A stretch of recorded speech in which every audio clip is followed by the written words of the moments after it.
Sulphonation of benzene. इसको ये क्या बोलते हैं, हम बोलते हैं बेंजीन के ऊपर ये जो सल्फोनिक ग्रुप है इसको सब्स्टिट्यूट करवाना हम क्या बोल देते हैं, सल्फोनेशन ऑफ बेंजीन। ठीक है, अब इसका मैकेनिज्म हमने देखना है वो क्या है। मैकेनिज्म में याद रखना है, हम 3 स्टेप फॉलो करेंगे।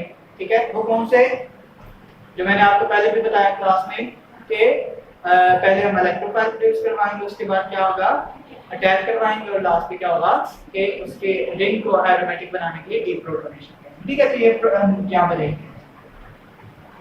तो मैकेनिज्म में पहला स्टेप हमारा क्या हो गया कि हमने इलेक्ट्रोफाइल प्रोड्यूस करना। इलेक्ट्रोफाइल यहाँ पे कैसे, यहाँ पे अगर आप देखो ना तो रिएक्टिंग स्पीशीज क्या है, सल्फ्यूरिक एसिड।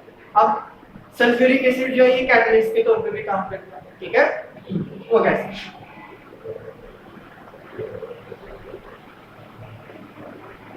सल्फ्यूरिक एसिड दूसरे सल्फ्यूरिक एसिड मॉलिक्यूल से जब मिलता है तो यहाँ पे क्या बनता है, यहाँ से प्रोड्यूस होता है SO3। इसका भी मैकेनिज्म है लेकिन ये आपकी बुक में नहीं दिया है। इसका भी बकायदा मैकेनिज्म है कि ये सल्फ्यूरिक एसिड दूसरे सल्फ्यूरिक एसिड से कैसे रिएक्ट करता है और SO3 मॉलिक्यूल कैसे बनता है। ठीक है, तो मैं इसको नहीं बताऊंगा, और इसके साथ ही स्पीशीज बनेंगे वो HSO4-। ठीक है, अच्छा देखते हैं ये जो हमारा ना ये अब ये एक्ट करेगा एज ए इलेक्ट्रोफाइल। अब देखते हैं ये कैसे इलेक्ट्रोफाइल के तौर पे काम कर सकता है। सेकंड क्या स्टेप होता है,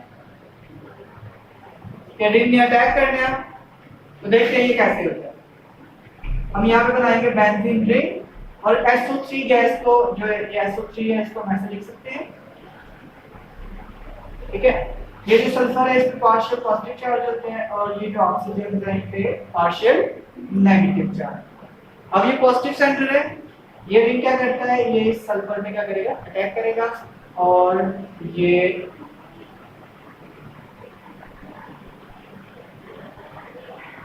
सल्फर का एक बॉन्ड क्या हो जाएगा कम हो जाएगा। हमें पता है ये इस बॉन्ड ने अटैक किया है तो ये बॉन्ड टूट जाएगा, और यहाँ पे क्या आ जाएगा प्लस चार्ज आ जाएगा। ठीक है, ये जो बाकी 2 बॉन्ड है उससे क्या होता है, सेम स्टेप फॉलो करने हैं, हमारा जो है ना वो प्रोडक्ट मिलेगा।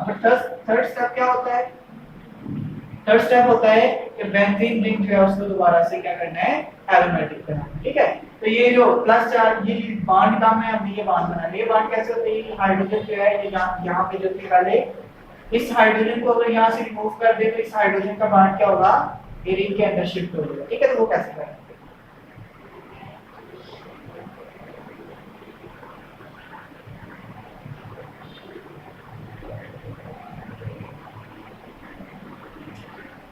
इसको रिमूव करने के लिए ये जो स्पीशीज है हमारी, ये इस हाइड्रोजन पे अटैक करेगी। ठीक है, ये स्पीशीज यहाँ से हाइड्रोजन को लेके तो ये क्या बन जाएगी 2SO4 बन जाएगी। मतलब जो हमने कहा था ये कैटलिस्ट के तौर पे भी काम करता है, तो ये यहाँ से रीजन देख लीजिए। लेकिन इसके अलावा क्या हुआ, इसके अलावा ये हुआ है कि ये जो हाइड्रोजन का ये जो बॉन्ड है ये किधर शिफ्ट हो गया है, ये रिंग में शिफ्ट हो गया। रिंग क्या बन जाएगा दोबारा एरोमेटिक बन जाएगा। ठीक है, बेंजीन रिंग कंप्लीट हो गया।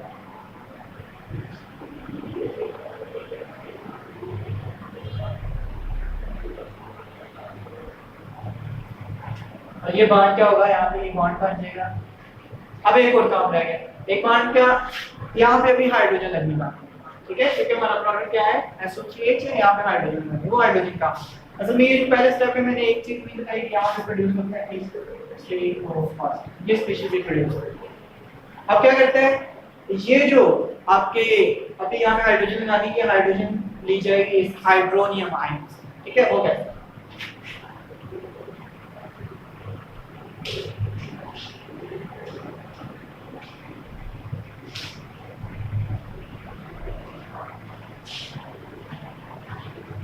इस हाइड्रोनियम आयन से क्या किया जाएगा, हाइड्रोजन लेके एक इसमें कन्वर्ट हो जाएगा